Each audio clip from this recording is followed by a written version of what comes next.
Welcome back to the exam preparation video series for AZ-305, Designing Microsoft Azure Infrastructure Solutions. I'm Bobbie Russell, and I'm a Microsoft Technical Trainer. This is the fourth and last episode in this series. In this episode, we'll focus on designing infrastructure solutions, and we'll cover the things that you see here. Here is a list of the different skills you may be tested on. These are sometimes referred to as may included, meaning they may or may not be on your exam. This list isn't exhaustive, and while we won't be covering every skill in this video, be sure you're able to perform these skills before you take your exam. If you're prepping for the exam and you see a question about recommending a virtual machine-based solution, here's what you'll need to focus on. First, get really comfortable with the workload resources. Things like application gateways, especially how it works with a web application firewall, and how front-end and back-end VMs are deployed across zones for high availability. Then dive into the networking side of it. You'll want to understand how Azure Key Vault manages secrets, how private endpoints secure traffic, and how everything connects through a virtual network. And don't forget load balancing. Know how traffic is distributed and how zone redundancy plays a role. Finally, brush up on supporting tools like Azure Bastion for secure VM access, Log Analytics for monitoring, and Application Insights for tracking app performance. If you can explain how all of these pieces work together, you'll be in great shape for this part of the exam. If you're studying for the exam and come across container-based solutions, here's what you want to focus on. There are three main Azure services you should focus on: Azure Container Apps, Azure Kubernetes Servers, and Web Application Containers.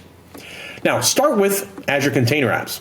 This is great for running containerized apps without having to manage the underlying infrastructure. It's a fully managed and super developer-friendly service. Then you'll want to dive into AKS, Azure Kubernetes Service.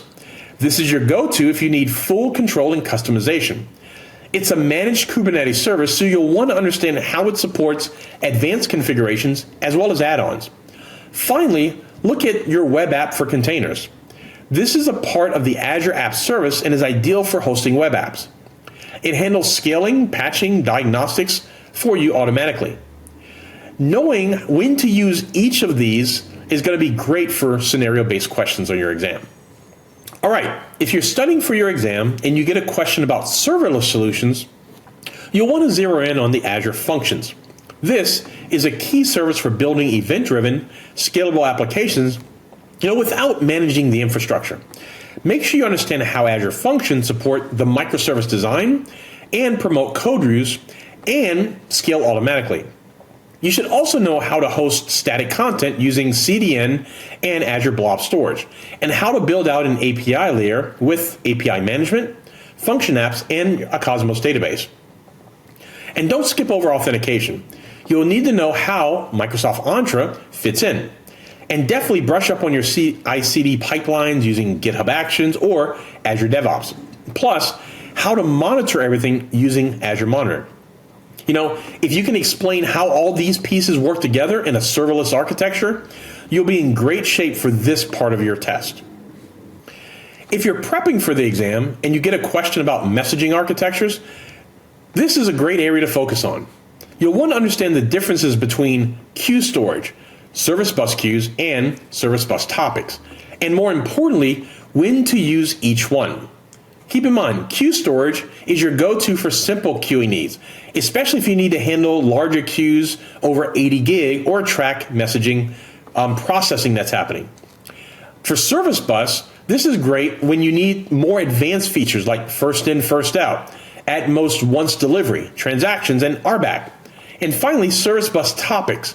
They're perfect for pub, sub, or publisher subscriber scenarios where a single message needs to go to multiple receivers. Also, don't forget the SLA differences between these. So make sure you understand the different use cases. Remember the different retention periods and how data is managed for each one of those for your exam. You'll want to get familiar with how different Azure services work together to handle events and messages in real time. Start with the Event Hub. This is your go-to for big data pipelines. It's designed for streaming large volumes of telemetry data and distributed data like logs. Then we have our event grid, which is all about reactive programming.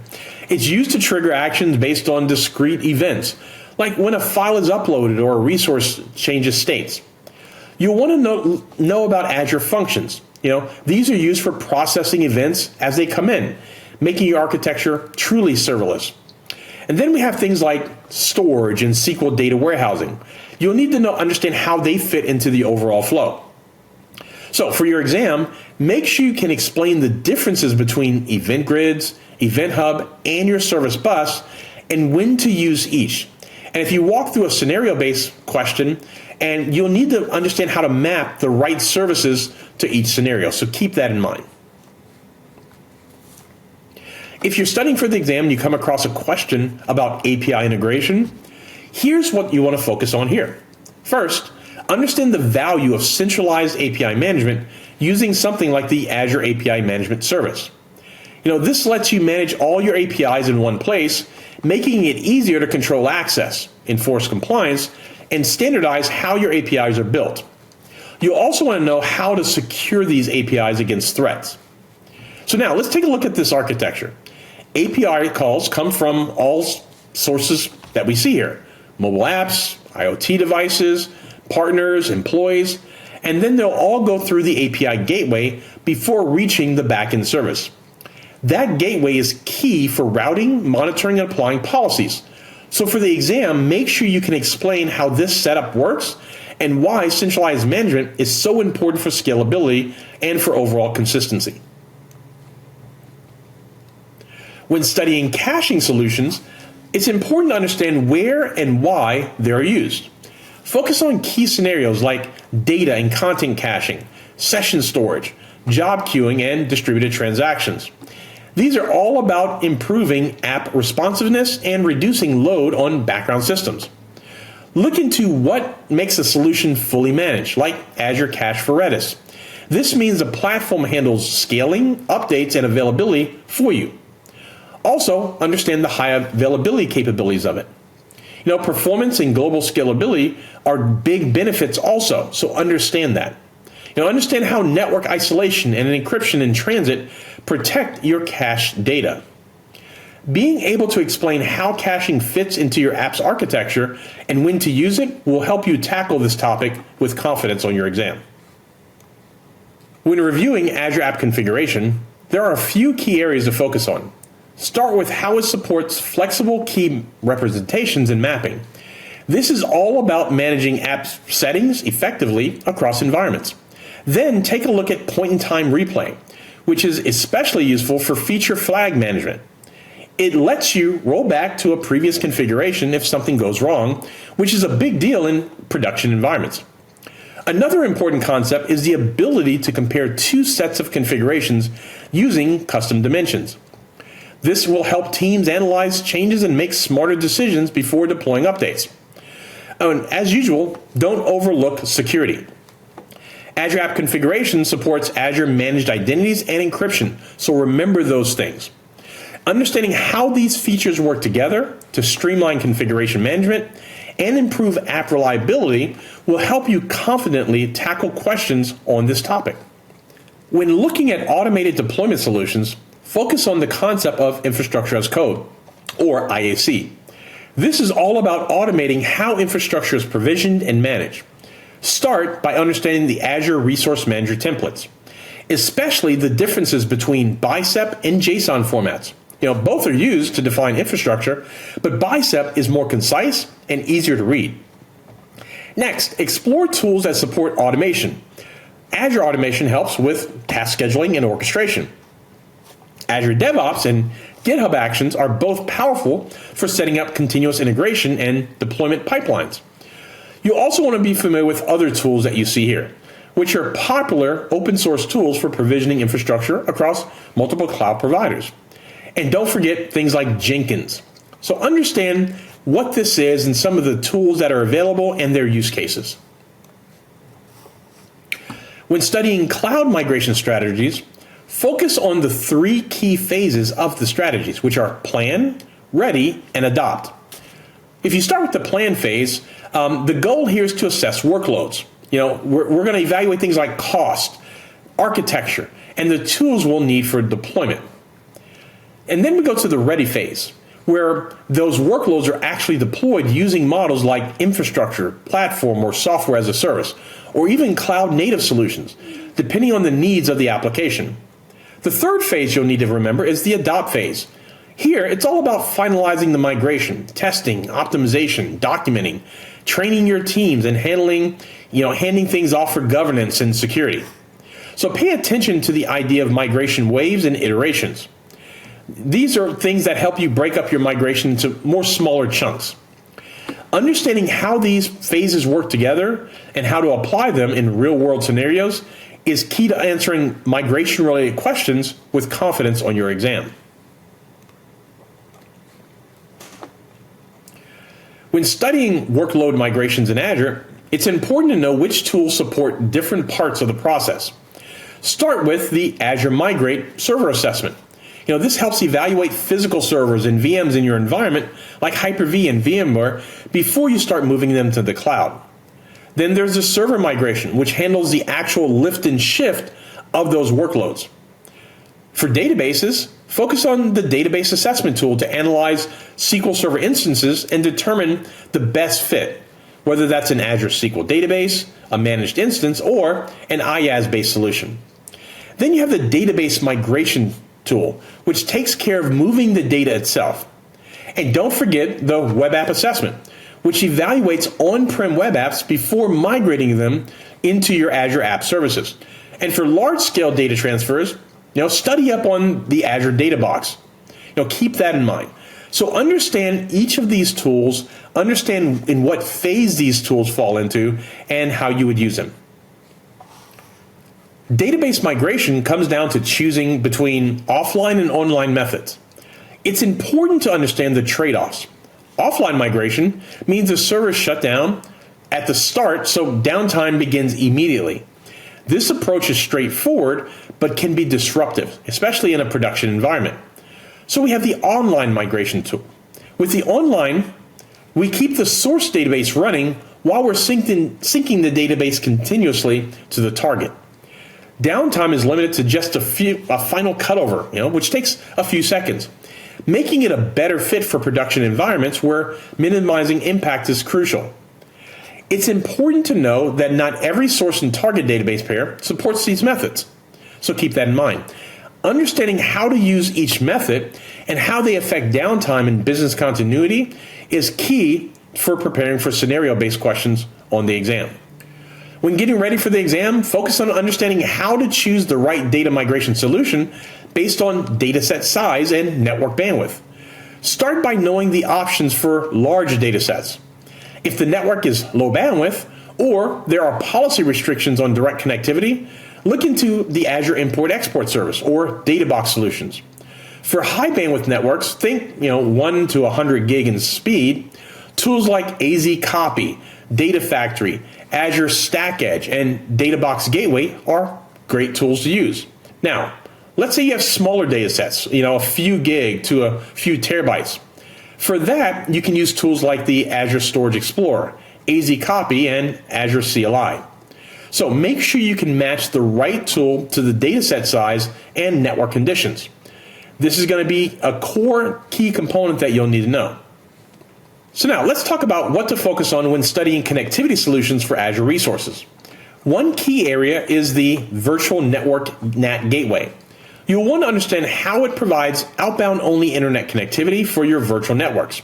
Basically, it's streamlined, resilient, and a way to manage outbound traffic without the need to pre-allocate public IP addresses. Next, you'll want to dive into the design considerations for virtual networks and subnets. That includes planning around naming conventions, regions, subscriptions, segmentation, security, and policies. These are foundational concepts that often show up in scenario-based questions. Also, get familiar with the different connectivity options like Azure Firewall, a load balancer, and of course your NAT gateway. Know when each is appropriate. Finally, be clear on when to choose a NAT gateway. Think about use cases like needing an on-demand outbound access, simplifying outbound connectivity. setting idle timeouts, or handling TCP resets and things like that. These are key distinctions that you'll need to know. So remember that along with all the different technologies and the use cases for each one. When studying connectivity between Azure and on-premise environments, there are two main solutions that you want to focus on: VPNs and express routes. Now, with the VPN, the setup uses a virtual private gateway to send encrypted traffic between your Azure and on-premise environments. Make sure you understand the different types of connections for your exam. Those would be site-to-site and point-to-site. Site-to-site is for when you're connecting entire networks, and point-to-site is when you're doing individual connections. Then move on to ExpressRoute and ExpressRoute Direct. Keep in mind that these offer private, dedicated connections through third-party providers, bypassing the Microsoft public internet. Now, key things that you want to remember here: Microsoft Edge routers, gateway subnets, and different types of peering that are available as part of this. Understand the different use cases and benefits to using a VPN versus using the express route for scenario-based questions. When reviewing network performance optimization in Azure, there are three main areas to zero in on. First, get comfortable with traffic flow patterns. Understand tools like the Azure Network Watcher traffic analysis, which helps you visualize how traffic moves across regions and the internet. This is going to be key for things like spotting bottlenecks and planning for a more efficient network deployment. Other things, focus on low latency traffic direction. This is where Azure Traffic Manager comes into play. It routes users to the closest or fastest endpoint, which is crucial for keeping apps and websites up. Finally, dive into modern content delivery networks, especially Azure Front Door. It's designed for high-performance global delivery. So understand the different types that are available, understand the different use cases, as well as bandwidth considerations for each. You'll see these as scenario questions on your exam. When studying for network security in Azure, there are several core areas to focus on. Start with Azure subscription structure. Understand how resources are organized and how that impacts security boundaries. Then move into your virtual networks and subnets. Know how to segment networks effectively and why subnetting is important for isolating networks. Next, dive into network security groups. These are essential for controlling inbound and outbound traffic, at the subnet or NIC level. Be sure you can configure rules and understand how priority and direction affect traffic flow. Also, what's an application security gateway, or ASG? You'll want to get familiar with that. These let you group VMs by function, making it easier to apply security rules at scale without relying on IP addresses. And then we have the Azure Firewall, which is a key tool for traffic filtering based on rules and protecting against threats. Finally, study traffic flow, how your data moves on-premise networks, within your virtual networks, and through your Azure services. Knowing how all these components interact is crucial for designing secure environments and for setting up and preparing for scenario-based questions related to this. So make sure you understand it. When reviewing load balancing and routing solutions in Azure, it's an important thing that you understand how to choose the right service based on specific needs. Start by looking at the type of traffic. Is it a web app or an internet-facing service? That's the first decision point. From there, think about whether the solution needs to be global or regional. For global reach and performance optimization, you may want to use something like Front Door. Whereas for regional scenarios, you may want to use an app gateway or load balancer or even traffic manager. Also consider availability requirements. When services offer built-in high availability, which ones are they? Other things that you want to look at. Don't forget to weigh the cost and feature sets. Some solutions are more budget-friendly, but may lack advanced routing or security features. Others, like Front Door Application Gateway, offer more control but at a higher price point. So understand the solutions that are available, the key differences between them, and also always factor in cost. When studying infrastructure design in Azure, there are three main areas to focus on. First, get clear on how to specify compute components based on workload requirements. That means understanding different workload types like web apps, databases, or analytics, and knowing which compute options like virtual machines, containers, or app services best support them. Next, Dive into batch processing solution. Know what makes batch jobs unique. Things like large-scale, time-flexible processing, and be able to recommend tools like Azure Batch that are built for handling those workloads effectively.